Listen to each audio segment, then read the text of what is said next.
Hey everybody, welcome to So Many Sequels, your book club for movies. I'm Josh. I'm Garrett. And I'm David. Welcome to the last episode of Disaster Month, our month of mayhem, where we are destroying the world in every way we can find on film. We've had a town leveling volcano. Yep. We've had a deep freeze, an ice age.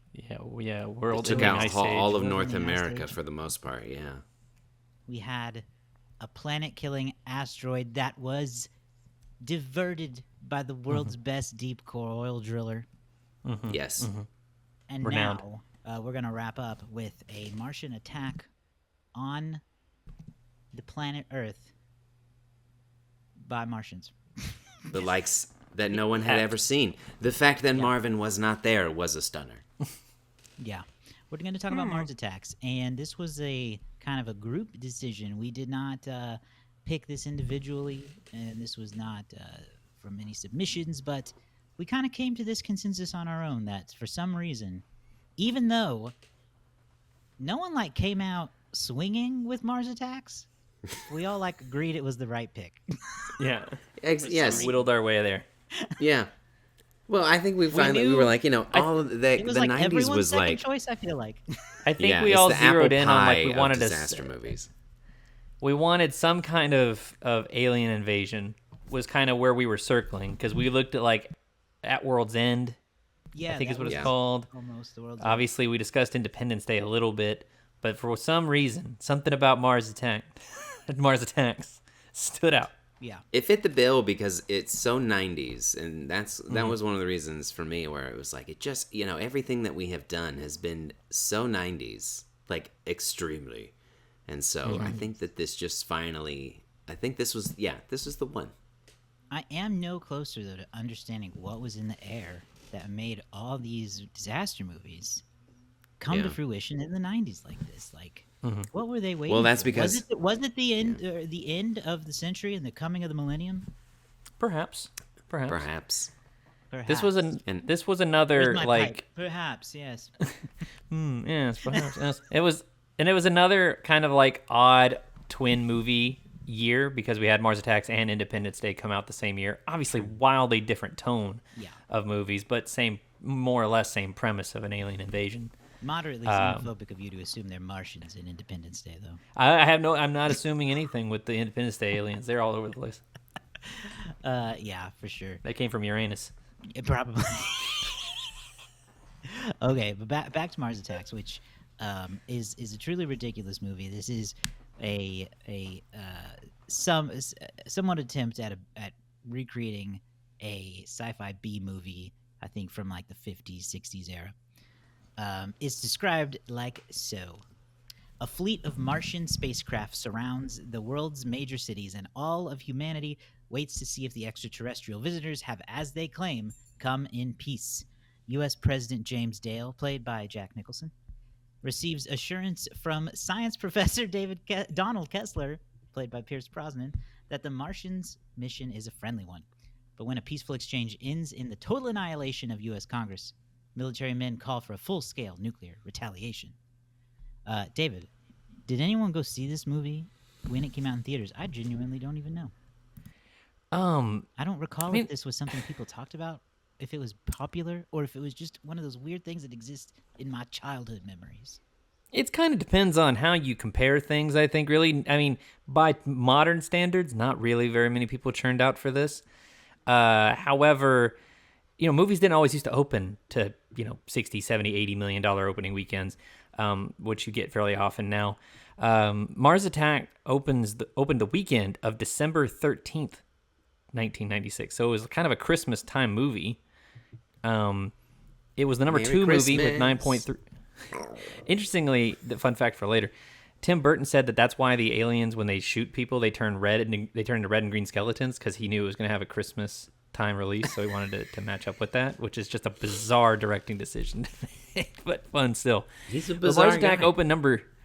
He is really. He had opened number 2 with 9.3 million, just behind Jerry Maguire, which brought in 17 million. That was the other movie that opened that particular weekend. 101 Dalmatians was at number 3 with 8.9 in its third week. The Preacher's Wife, starring Denzel Washington, was 7.6. That also opened that weekend. And then a movie called Daylight was number 5 with 4.1 million. The movie would go on to make only $37.7 million in its U.S. run. It brought in about $63 million overseas for a worldwide total of $101.3 million, which doesn't sound too bad. The estimated budget, though, was nearly $80 million. And then many sources claim that Warner Brothers spent about $20 million on marketing, and it was largely considered a flop financially because with all that budget spent on just making the movie and getting the movie out, to only bring in about 101 million globally is probably not going to cut it. It did come out 5 months after Independence Day, the other major alien invasion movie of 1996. For the year, hang on, let me pull this up. Number 1 movie in 1996 was Independence Day. Twister was number 2, followed by Mission Impossible, Jerry Maguire, and Ransom. If that sounds familiar, it's because we've been to 1996 several times. Our most recent trip was with Matilda. But yeah, I'll put a list of them here, maybe next to me. But that's how many times you can visit us in 1996. It was the number 30 movie of the year worldwide, number 39 movie in the United States. So overall, obviously it wasn't a success, but it did make an impact. People definitely remember Mars Attacks for various reasons. Mostly, I think it's the bizarre creature design, which, I mean, comes straight from the thing it's based on, which we can get into here in a second. Yeah, definitely a weird movie that I can't remember why I remember it so well. I can't imagine I saw it in the theaters, but I have such strong memories of it. And the one big one that I think of, like when I think of this movie, I think of the lady with the Chihuahua head. Mm-hmm. That's the visual, not even the aliens. I always think of that, and it freaks me out and it grosses me out, and that's what I think of. So I don't know what I was really expecting other than to be grossed out. And it's less gross than I remembered, but still gross. And it's also, I don't know. I was trying to just kind of go into it a little open-minded because I didn't know how much of it was going to even make sense, and a lot of it doesn't. I don't like, some of my critiques are like, there's a lot of meandering with characters for a while. So I just kind of like tried to not have any crazy expectations. What about you guys? What did you think going into this, Garrett? I was pretty excited, to be honest with you. We had talked about it, again, kind of off mic, trying to figure out what to do. And this movie has kept coming up in the last year, it seems like, in my circle for some reason. A few years ago, the Halloween costumes of the alien were super popular, and people were and Mars Attacks was like Halloween, and I was like, what in the world? And that was the first time that I learned people had found them scary. I didn't know that. I watched it as a kid a lot with my sister. Also didn't see it in the theaters. Probably didn't rent it at Blockbuster. It's just likely just, again, a movie that was on repeat of TBS or TNT at the time. But I remember thinking it was so funny. And again, with the connection to the 90s, I mean, Pierce Brosnan is in it. We saw him in Dante's Peak. Danny DeVito's in it. We saw him in Matilda. So it's got a lot of connections to us, too. So I was pretty excited going into it. What about you, David? David? I remember watching this as a kid, maybe being 7 or 8. It was on TV somewhere. And I said this to my wife. When I was a kid, what you said stood out to you, Josh, was the woman with the Chihuahua head. What stood out to me was the scene where they meet the aliens, where they land in the desert and they zap that bird, and then they start killing everyone, and they like fry that guy who's there to shake their hand, and they fry Jack Black. Like that in my as an 8-year-old, this was a drama to me. I had no idea what I was watching. It's just something that was on TV, and these terrifying looking little alien dudes come out and just start massacring everyone. I was terrified, but also really weirded out. There's a lot of weird aspects of the movie too. So I just remember this movie being a little scary and a little weird, and I was it was very interesting to revisit it now. It's almost 30 years later for me, or 20 20 years later for me. Whatever. The movie really doesn't waste time getting started. Like the opening credits are set against the aliens, the saucers like coming up to Earth, and that's the point where the cast is like, the names are going around Earth, and I was like, oh my god, everybody is in this movie, and they're all like, so many of them are still like super famous today. What the hell? These are huge actors. But we get into it real quick. Finding out that like the White House has found out that the aliens are here, and it's only a matter of time before the whole world finds out. Jack Nicholson is the president. Martin Short is his sleazy press secretary. Then you've got like the angry general. Then you've got Professor Kessler, Pierce Brosnan, what I put in my notes must be the only scientist in the world, because he's just always doing everything. No real help. Yeah. And we're kind of presented right away with like what the issue is. They want peace. This guy wants to attack. How do you feel about how we're setting the story here? I appreciated the way that it opened. The 90s graphics were impressive. Yeah. I mean, they looked beautiful, especially when you keep in mind that they are kind of parodying B movies. So it really kind of gives you a sense of what you're getting into. I mean, again, you go back to what we talked about with Armageddon. The movie itself, not that much to it, if you will. You know, it we'll talk about it as we go through it, but the way that these A-list actors are just leaning into their characters and just getting a chance to be over the top as we kind of get to see them, it's so funny. It's very unexpected.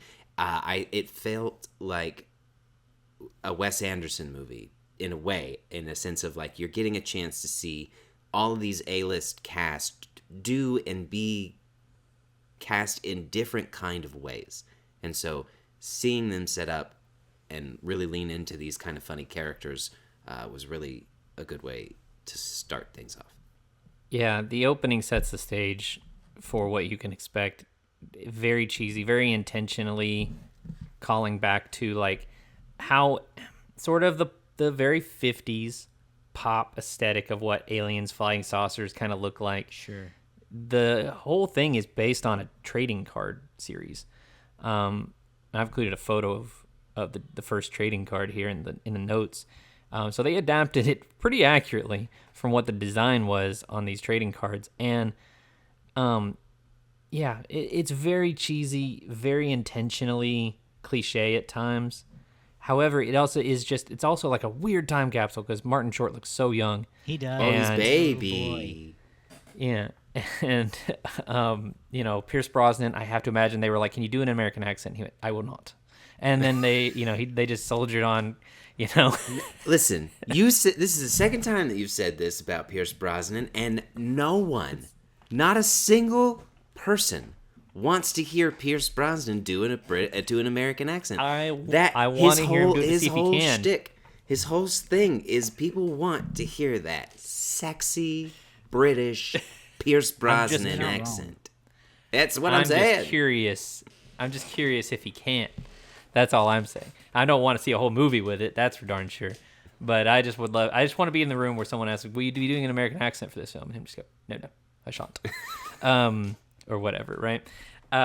Because everybody though is playing this very, very much for parody. I think a little bit here. Everyone's so sure of themselves, but at the same time, I don't know. At the same time, it all feels like, I don't know. It something doesn't feel quite right, and that's because you're slowly. Because it's bad. That's what feels Yeah, off. yeah. It's not. It doesn't. It's a comedy, but it also doesn't feel like it's. I don't know what it's making fun of. I feel like it's. Yeah, I don't know. There's not a ton of jokes, really. I'm not trying to blast it. I'm just trying to say something feels off. It doesn't feel like it doesn't. It's not quite sharp enough to be like really like super funny. No, I think you're actually exactly right. I don't think there's enough jokes in the movie genuinely. I think it's a lot of like um maybe humorous scenarios, but not necessarily jokes. It's it's Th- very intellectually funny, but it's not very viscerally funny. like there's a scene early on where we're introduced to some characters, the two young boys who are playing at the arcade, Mm-hmm. and their mother is a bus driver, and she notices them while she drives by, and she's like stops the bus and causes a whole scene and drags them back to the bus, and the bus applauds.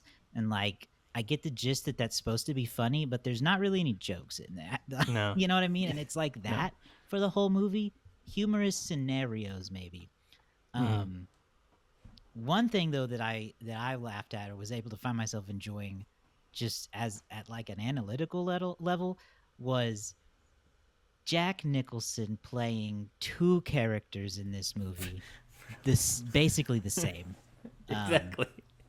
You want to talk about actors changing their voices? He didn't even attempt to. Like they definitely covered him up a lot to where Yeah. he didn't fully look. He looked like Richard Petty or something. I don't know. He had the thick glasses, Yeah, the long blonde hair. but he's playing this like the he owns like a big casino, big back. Yeah, yeah,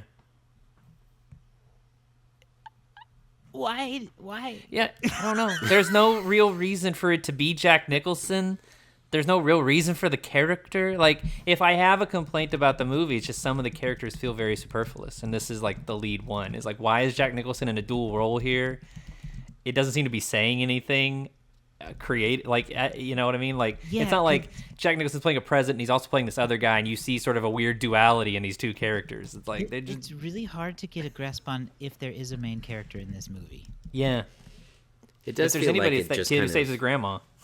right, Yeah. and it jumps around, and I think that if you're going to look at this from a situation of like, and this is kind of where the movie struggles for me is like, what is it doing?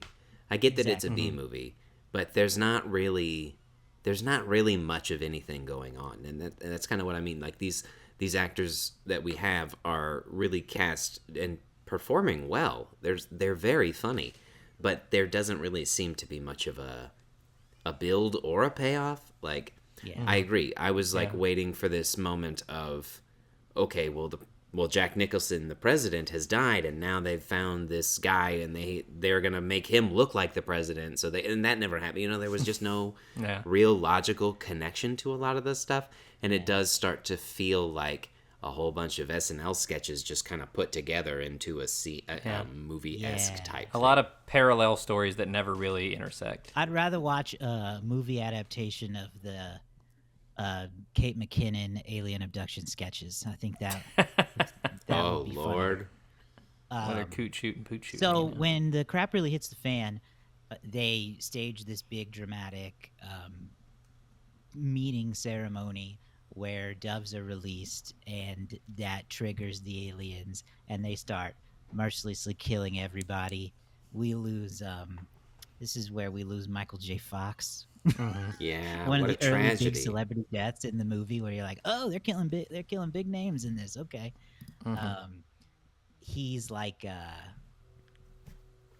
reporter, isn't he? I think he's like a reporter. He's like Yeah. a Jake Tapper. But he's Sarah Jessica Parker's boyfriend, who is like a Yes. Fashion host. He, like Yeah. a tacky daytime talk show host of sorts. But everything hits the fan. They're trying to frame it as like a cultural misunderstanding. Yeah. But then the Martians start. They start going in, and they do this big speech at Congress. They kill everybody in Congress, and then they start attacking cities all over the world. in a very silly montage. Yeah, Of like they're taking pictures in front of the Taj Mahal. yeah, It's very Looney Tunes. yeah. Yes, that's a good way to put it. Very Looney Tunes. And this is where I'm like even more struggling to figure out where is it going. Why are we doing this? Is it because like there's no real. The only effort being discussed to stop it is like old boy general who is like, I have an executive order here that says I can blow up everything. Yeah. Yeah. They're like, no. Kill. Well, and I do think everyone that in was charge some of is the so incompetent. Yeah, and I think that was part of the point is like, you know, you Yeah. had, you know, nothing about these aliens when they first show up, and you have Professor Kessler there being like, they're far more advanced than us. You know, we always assume that these aliens are smarter and more advanced and that they're looking for peace or whatever, rather than thinking, oh no, they're all here to kill us. That is the way you should be thinking. So I'm more in the camp with the general there, who, by the way, that is the sheriff from In the Heat of the Night that we reviewed for That's Oscar true. last time. So that he was, Oh, That's wow. true.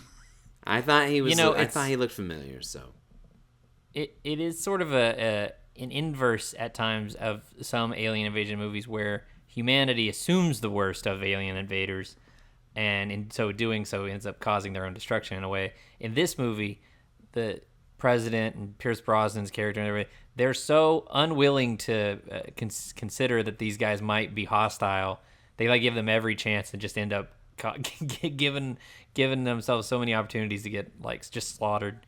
This is also, it gets really it's not a terribly long movie, but it gets a lot of fluff in this second act. We get a lot more characters. Like genuinely for real, Tom Jones becomes a character in the movie. Yeah. I think you have to say He does. he's performing on stage in Vegas and the aliens like rush the stage.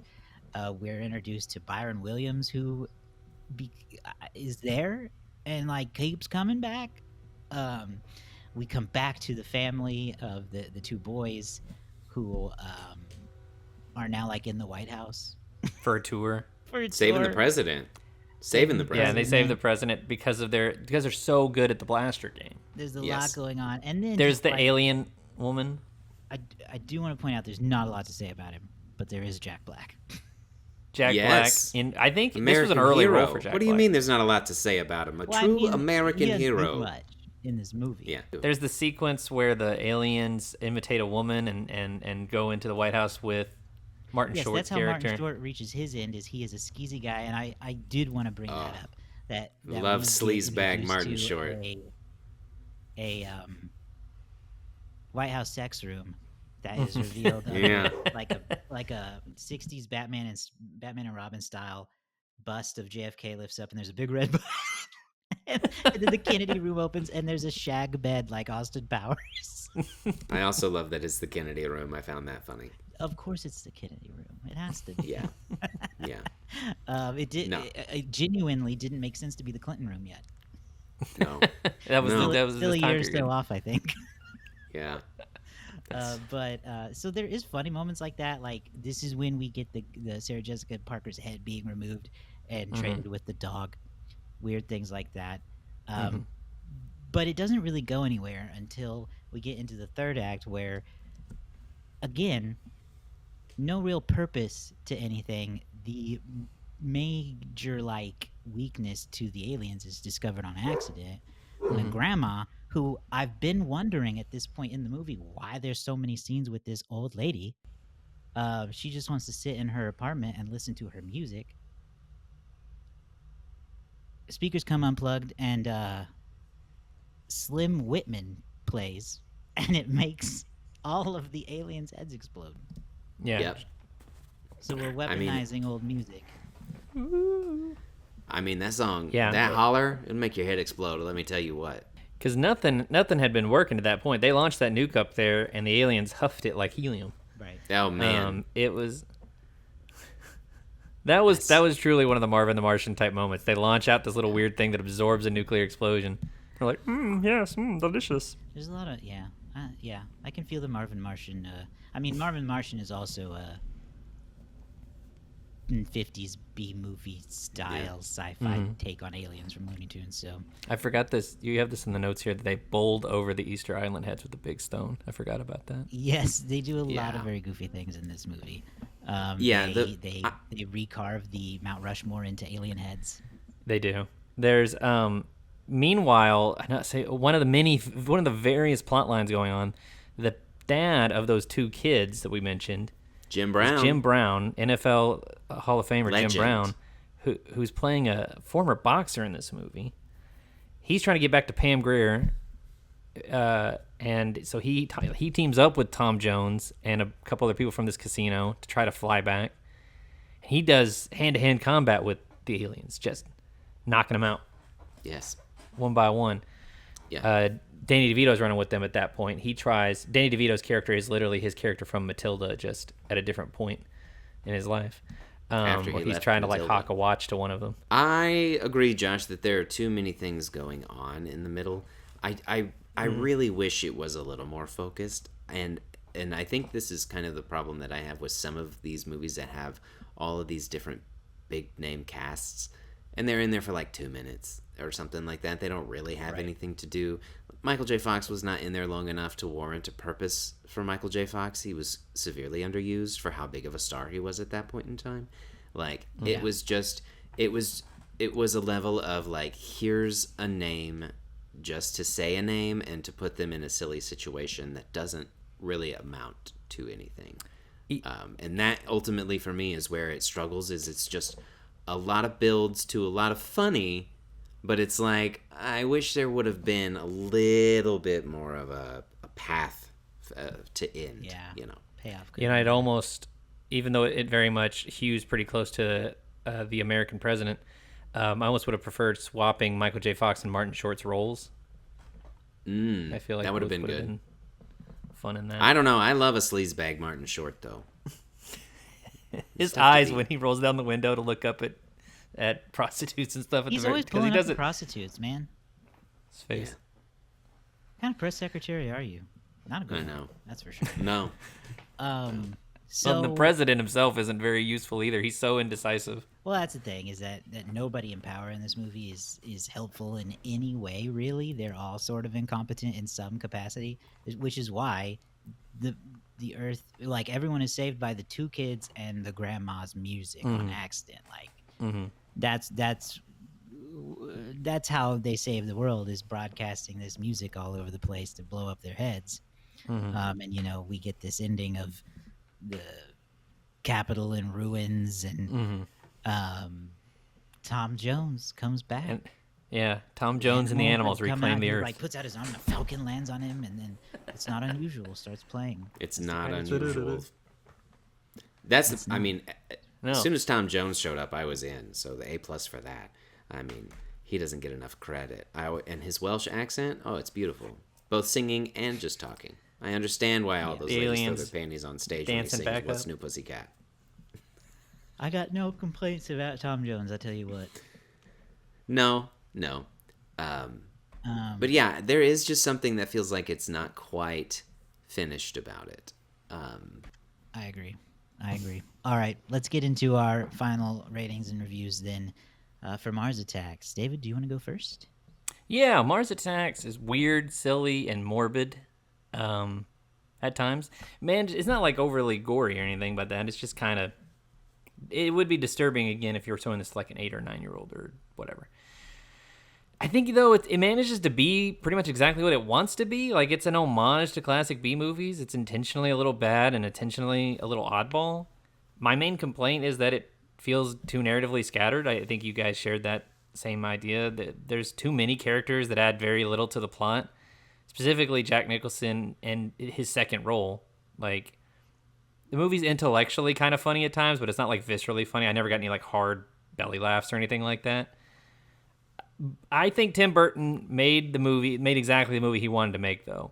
So I'll give it props for that. I think he succeeded in what he wants to do, but it doesn't really elevate beyond that in any way for me. So I just kind of have to give it like 3 out of 5. Okay. Garrett, what do you think?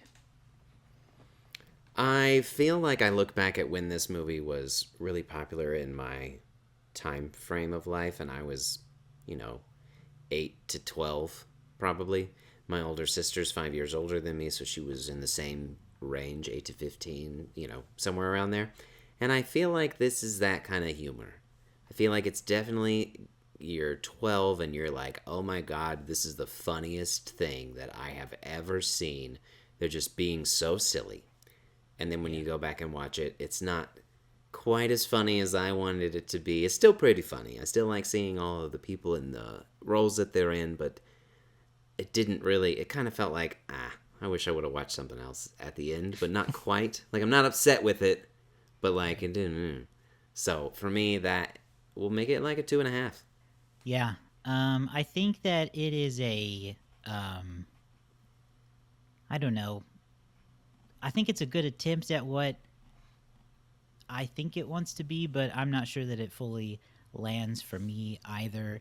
There's just too much of it that feels unnecessary in a way that isn't even like, oh, it's a bad B movie. It's supposed to be. No, like, I don't think that necessarily means it should have like all these extra characters and things that I don't know that it came together in the end. So I think that it has a lot of nostalgia factor. It feels like one of those movies that isn't in the upper echelon of like, oh yeah, these are the 90s disaster movies you need to watch. But maybe it's in like the 5 to 9 range, or the 10 to 15, somewhere in the top 15. It might be. You might call that the B range. The B range. Look, I don't. Yeah, I don't know if it even really ranks high in like Tim Burton's. Right. You know. So I think I'm gonna agree with you, Garrett, and give it a 2.5. Okay. Well, then I don't feel so bad. I'm gonna lower it to mine to 2.5. We talked. I was trying to be nice. There's nothing wrong with a 2.5 movie. You can like a 2.5 movie. No, I don't. I don't see it as a bad thing. Not this time, at No, least. it's not a bad thing. Okay, well, let's see what the most popular reviews on Letterboxd say about this while we think about what their score might be.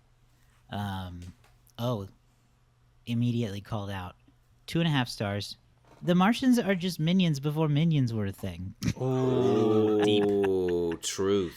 They're Preach trolls. that. The Martians are trolls in this movie. I'll tell you that. They are 3.5 stars. Best cast of all time?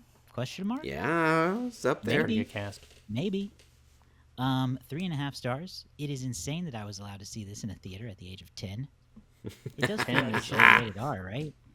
Yeah, it's definitely Just for not. violence. I mean, minimum We can turn into PG-13. skeletons left and right. I don't know. Either way, 10's too young and for a theater. Then we've got 4 stars. It's like Independence Day if it shit itself. That reminds me. Hang on. Tim Burton said that he didn't really know about Independence Day when he was making the movie. Sure. So when he saw it, he was like, "Oh my gosh!" He said, "Somehow I ended up making the Mad Magazine version of Independence Day." Wow. Yeah. Which that's what it feels like. That makes sense. Yeah. And then finally, this is the most popular review on Letterboxd. 3.5 stars. The Martians are not the bad guys. They destroyed the political class, the capitalists, the generals, and the media so that the Earth could be inherited by service and transit workers, blaxploitation icons, gamer teens, and Tom Jones. Yeah. Wow. Yeah. They made And the Tom world a better Jones. place. What a positive outlook on that one. I mean, Natalie I think a lot of Portman regular is people died essentially too, president. though. We didn't even talk about Natalie Portman being there, but she becomes didn't, no. president because her parents are dead, right? Is that how that happens? And We're all not of a Congress monarchy, is but everyone dead. else was dead. Where's Kiefer Sutherland? He's the designated survivor, I thought.